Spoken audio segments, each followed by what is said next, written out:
चीन में इस कहानी को कई नाम से याद करते हैं लोग। एक है द मिडनाइट बस, एक है द बस टू फ्रेग्रेंट और एक है रूट नंबर 375। ये एक रात की रहस्यमयी कहानी है। कहानी है 14 नवंबर 1995 की। 14 नवंबर 1995 बीजिंग से शुरू होती है यह कहानी। नवंबर का महीना था, ठंड का मौसम था और उस रात ठंड कुछ ज्यादा ही थी, कोहरा भी था। और उसी रात 14 नवंबर यानी 1995 को बीजिंग में रूट नंबर 375 की एक बस चलती है। इस बस को yuan Ming yuan bus terminus पर पहुंचना था और यह उस रात की आखिरी बस थी। बल्कि yuan Ming yuan bus terminal से यह बस चली थी और इसकी आखिरी डेस्टिनेशन थी, मंजिल थी, वो थी जियांगशान फ्रेग्रेंट हिल्स। ये उसका आखिरी स्टॉपेज था और ये बीजिंग में ही लोकल बस थी। तो रूट नंबर 375 था इसका। जैसे हर शहर में अपने अपने अलग अलग रूट नंबर की बस होते हैं। तो रात का वक्त था और ये आखिरी बस थी।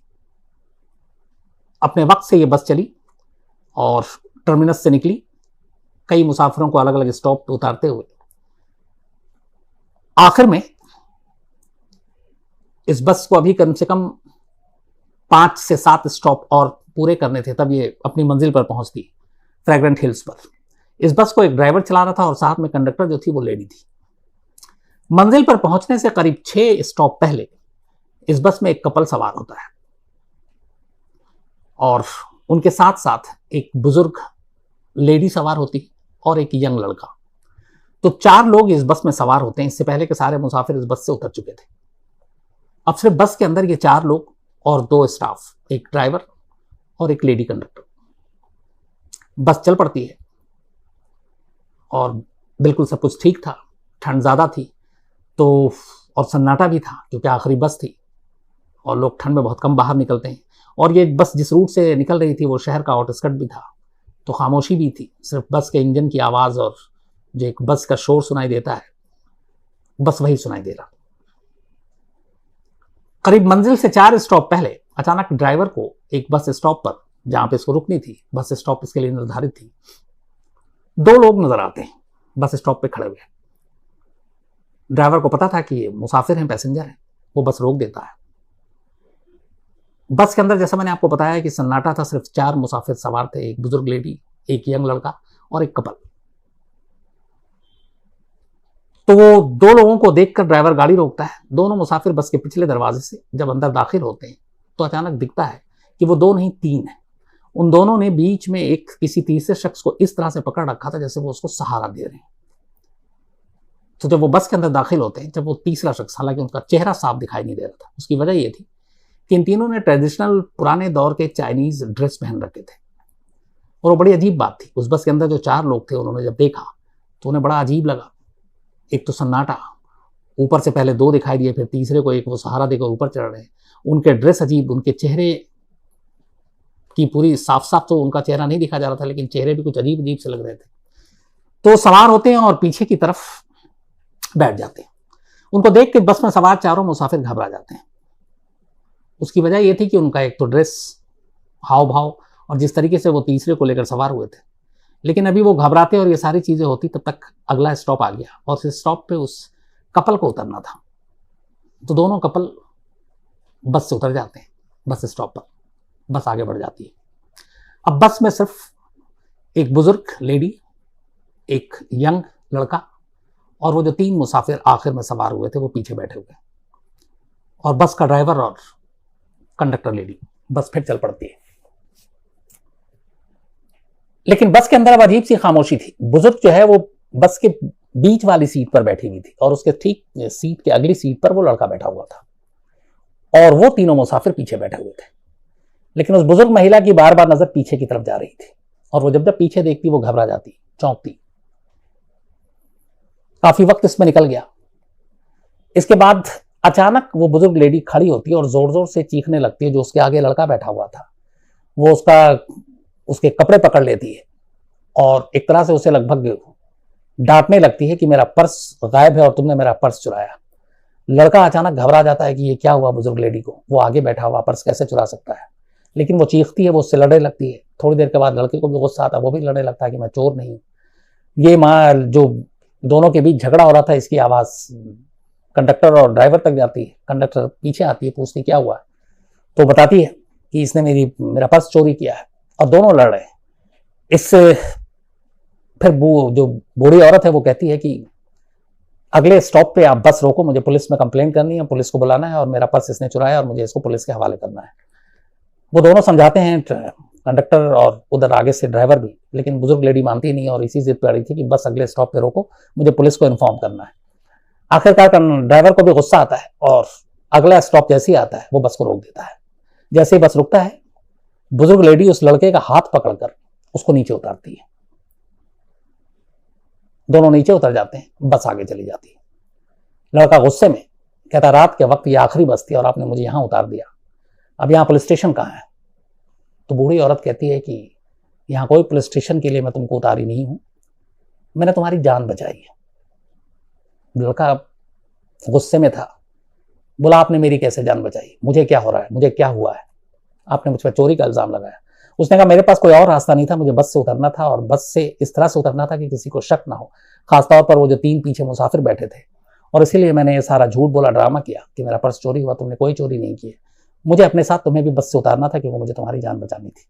लड़का पूछता है कि ऐसी क्या बात हो गई? तो वो कहती है कि जो 3 मुसाफिर अजीब से हुलिये में पीछे बस में सवार हुए थे एक बस स्टॉप पर, तुमने देखा था? उसने कहा हाँ देखा, अजीब थे। बोले मेरी नजर उन्हीं पर थी लगातार जब तक वो बैठे हुए थे, और बीच में अचानक मैंने देखा कि जब हवा चली उनके कपड़े उड़ रहे थे, और उसने कहा मैंने उन तीनों को ध्यान से देखा, उन तीनों के पैर गायब थे, जबकि वो बस में खुद से चलकर सवार हुए हैं। लड़के ने कहा कि ये क्या मतलब ऊट पटांग बात कर रही है, कोई वहम आपका? बोले मेरी इतनी उम्र है और इतना तजुर्बा है कि मेरा कोई वहम नहीं है, मैंने बार बार देखा और उसके बाद मुझे एहसास हो गया कि शायद ये इंसान नहीं है, कुछ गड़बड़ है। लड़का क्या करता, सुनता रहा, फिर भी लगा कि ये कुछ अजीब बात है। थोड़ी देर के बाद वो बुजुर्ग कहती है कि यहाँ पे एक पुलिस स्टेशन है, चलो वहां पे हम लोग ये चीजें बताते हैं। तो बस स्टॉप पर उतरने के बाद अब पहला काम जो था उस बुजुर्ग महिला का वो ये था कि इस इंसिडेंट के बारे में पुलिस को रिपोर्ट लिखाना, क्योंकि उस लेडी के हिसाब से वो तीनों नॉर्मल इंसान नहीं थे। हालांकि इससे पहले जब बस के अंदर वो घबरा रही थी तब लेडी कंडक्टर ने ये समझाने की कोशिश की थी कि हो सकता है ये लोग किसी ड्रामा कंपनी में काम करते हों, कोई एक्टर हों और इस तरीके का ड्रेस पहना हो, तो इसलिए घबराने की जरूरत नहीं, और कहाँ भूत प्रेत पे आप यकीन कर रहे हो। लेकिन तब भी वो मानी नहीं। तो खैर उस लड़के को लेकर वो बस स्टॉप पे नीचे उतरती है और उसके बाद पुलिस को कॉल करती है। दोनों अब पुलिस के सामने थे। लेडी पुलिस को बयान देती है कि मैं अभी जो रूट नंबर 375 बस है उसमें 6 स्टॉप या 5 स्टॉप पहले जो था वो 3 बहुत ही रहस्यमयी लोग सवार हुए थे, और मैंने उनको देखा, उनके कपड़े, उनके हुलिये, उनका चेहरा सब अजीब था। लेकिन सबसे अजीब ये था कि मैंने बहुत ध्यान से देखा, और बहुत दावे से कहा लेडी ने कि उनके पैर नहीं थे। अब पुलिस को भी सुन के हंसी आई। उसने कहा कि क्या ये बोल रही है, आज के दौर में ये बहुत पुरानी बात भी नहीं, 1995 सिर्फ 26 साल पुरानी बात है। तो पुलिस को लगा कि इस लेडी की या तो उम्र हो गई है या कुछ और बात है।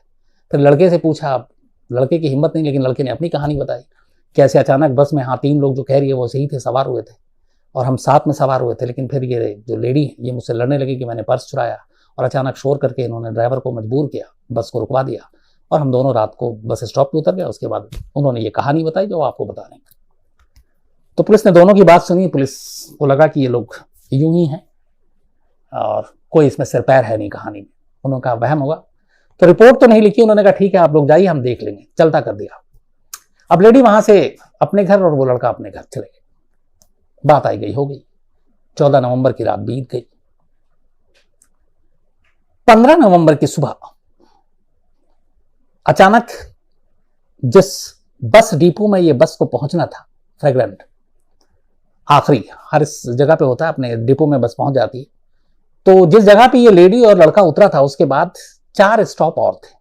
4 स्टॉप के बाद इस बस को अपनी मंजिल पर पहुंचना था और जाकर बस डिपो में बस खड़ी कर देनी थी, अगले दिन फिर ड्यूटी होती। लेकिन ये बस 14 नवंबर की रात पहुंची नहीं उस बस डिपो में। सुबह तक वो बस आई नहीं। जो बस डिपो का इंचार्ज था उसने सारा पता किया, तो पता चला कि आखिरी बस स्टॉप 4 पहले इस डिपो से इस बस को देखा गया था और उसमें मुसाफिर भी थे, सब कुछ थे, लेकिन उसके बाद से बस गायब है। न सिर्फ बस गायब है बल्कि बस का ड्राइवर और बस की कंडक्टर दोनों गायब है बस के साथ साथ। तो हर तरफ उन्होंने अपने लेवल पे पता किया। जब कहीं से बस का सुराग नहीं मिला तब उन्होंने पुलिस में जाकर कंप्लेंट कर दी कि एक सरकारी बस जिसका नंबर ये है, रूट नंबर 375 है, जो यहाँ से यहाँ तक चली थी, 4 स्टॉप तक वो बस दिखाई दी, मुसाफिर भी थे, और उसके बाद वो बस गायब हो गई। तो जिस 4 स्टॉप से पहले की बात ये हुई, इत्तेफाक से उसी स्टॉप पे ये लेडी और वो लड़का उतरा था।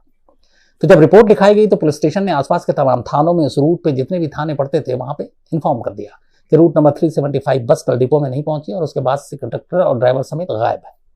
अब पुलिस ने तलाश करना शुरू किया। इत्तेफाक से 4 स्टॉप पहले उस रात जो लेडी और लड़का उतरा था, उस पुलिस स्टेशन में भी बस की मिसिंग की खबर आई।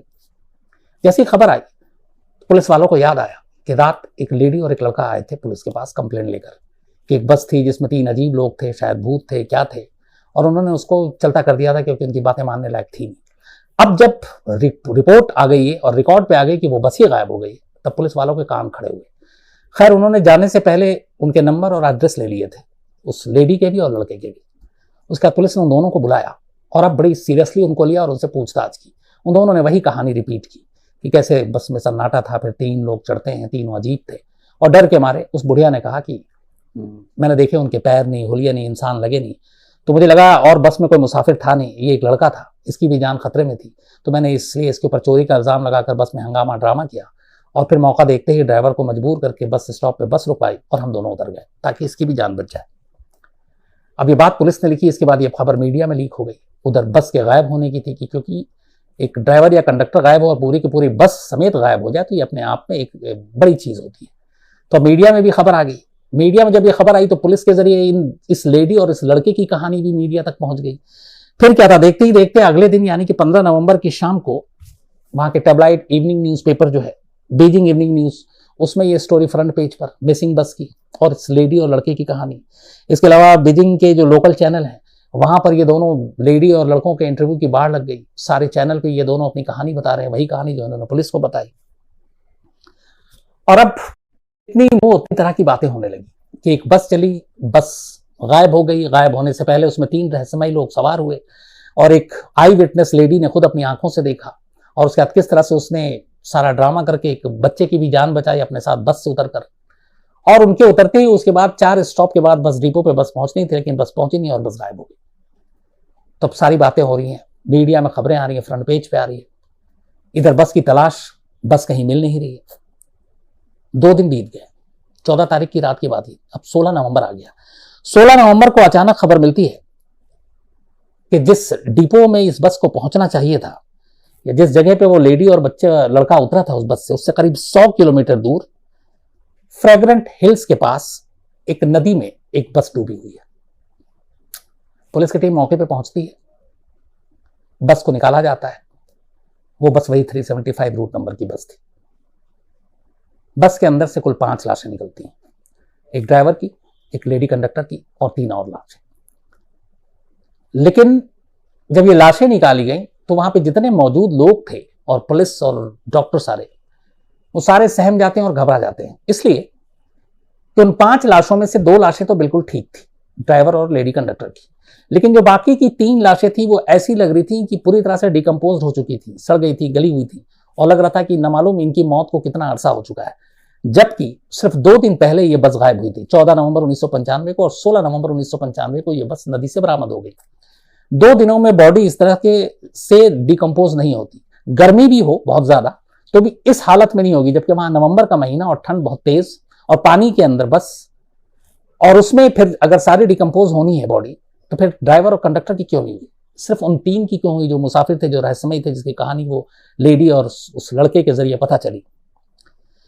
तो अब जो फॉरेंसिक हैं, जब पोस्टमार्टम हुआ वो भी हैरान, और उनका कहना था कि ये तीनों, इनकी मौत अभी नहीं हुई है, ये 3 बॉडी बहुत पुरानी है।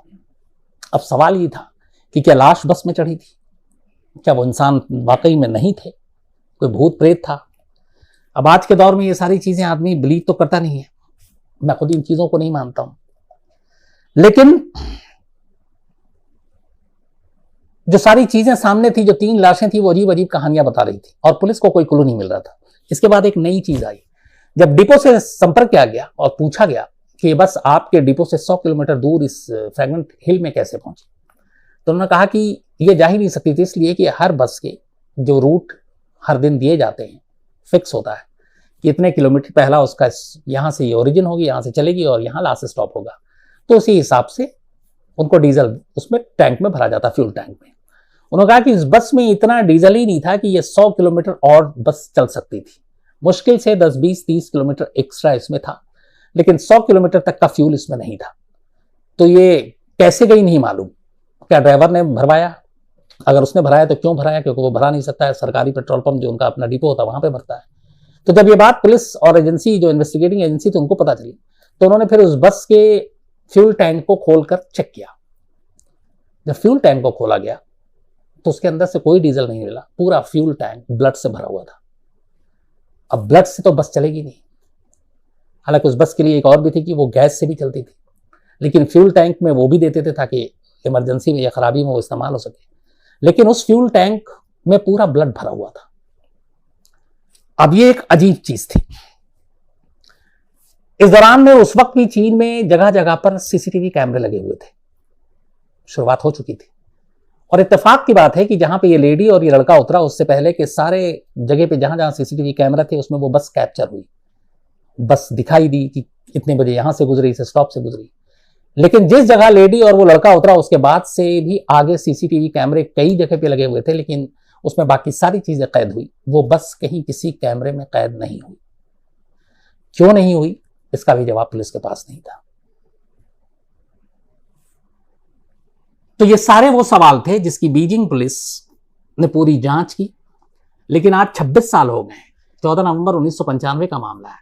26 साल बाद भी इन सवालों के जवाब नहीं मिले कि उस बस में वो 3 लोग कौन सवार हुए थे, वो बस उस फ्रेग्रेंट हिल्स की नदी में कैसे पहुंची, उस बस पे इतना फ्यूल नहीं था, उसने ट्रैवल कैसे किया, और 5 लाशों में से 2 लाशें सही सलामत और 3 लाशें इतनी सड़ी गली और डिकम्पोस्ट कैसे मिली, जबकि मौत सिर्फ 48 घंटे पहले हुई थी। फ्यूल टैंक में ब्लड कहां से आया, सीसीटीवी कैमरे में वो बस उस लम्हे के बाद कभी कैप्चर क्यों नहीं हुआ जब ये 3 शख्स बैठे थे, और वो तीनों कौन थे। ये है मिस्ट्री बीजिंग की, उस बस की। और आज भी इसके बारे में वहां बातें होती हैं, और कहते हैं कि इसके बाद उस वक्त कई महीनों तक लोगों ने रात को उस रूट पर ट्रैवल करना छोड़ दिया था। बल्कि रूट नंबर 375 को तो एक तरह से भुतहा ही घोषित कर दिया था कि 375 बस नंबर देखते ही लोग डरते थे और उस बस में चढ़ते ही नहीं थे, और कोशिश करते थे लोग कि सूरज डूबने से पहले ही अपने अपने मंजिल तक पहुंच जाए, रात को ट्रैवल ना करें। उसकी दहशत कई बरसों तक आने वाले में रही, इस एक इंसिडेंट की वजह से, रूट नंबर 75 की वजह से। लेकिन दहशत धीरे धीरे कम हुई, लेकिन सवाल और रहस्य आज भी वही है, जवाब आज भी नहीं मिला है। और पुलिस रिकॉर्ड में ये सारी चीजें, बीजिंग के पूरे पुलिस रिकॉर्ड में है। बस की मिसिंग की, उस लेडी और उस लड़के के बयान, उनके वहां के न्यूज़पेपर में दिए गए बयान, उनके इंटरव्यूज, जहां से लाशें मिली, पोस्टमार्टम की रिपोर्ट, ये सारी चीजें आज भी एक लीगल दस्तावेज के तौर पर है। बस नहीं है तो वो ये कि आखिर वो 3 रहस्यमय लोग कौन थे, ये बस नदी में कैसे पहुंची, और 5 में से 3 लाशें इतनी डिकम्पोज कैसे हो गई, और 2 लाशें सही सलामत कैसे थी।